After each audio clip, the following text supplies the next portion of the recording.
Good morning guys. Ayan, ito yung mango natin. 2024, January 16. January 16 ngayon guys. Lalagyan natin siya ng vitamins. So, itatry namin tong vitamins na to. 575. Ayan, 575. Vitamins siya sa mango. So, 3 beses siya kasing lalagyan ng vitamins. January to February, April to May, and July to August. Oh, ayan.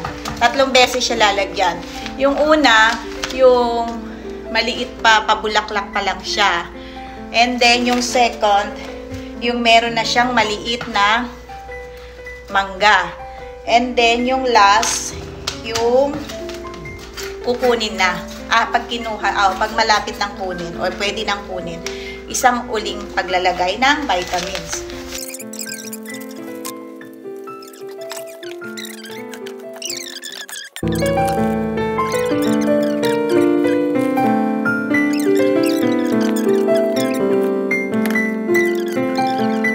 So, ayan nga guys, meron dito mga nakalagay na mga kung gaano kadami sa bawat isang puno ng mangga ang ilalagay nyo or imimix nyo dun sa kanyang lupa. So, kaya madali lang naman. Dito nyo siya titignan. Ayan, tandaan nyo guys, ito yung inilagay namin na vitamins dito sa aming mangga. So, isusunod naman natin itong isa. After nun, yung isang mangga naman natin.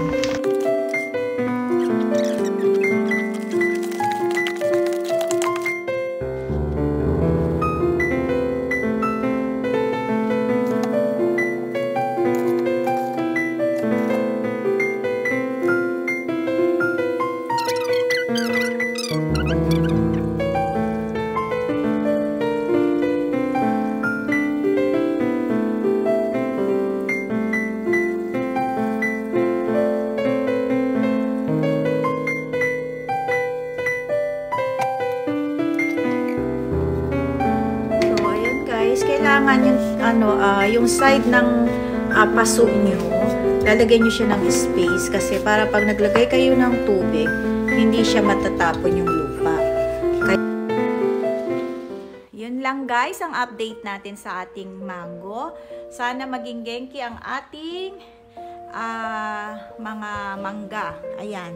Ayan, kung nakikita nyo yung kanyang mga bulaklak. So, ayan siya guys. So guys, thank you for watching. Hanggang doon na lang po, and then i-update namin kayo uli kapag second talagay natin.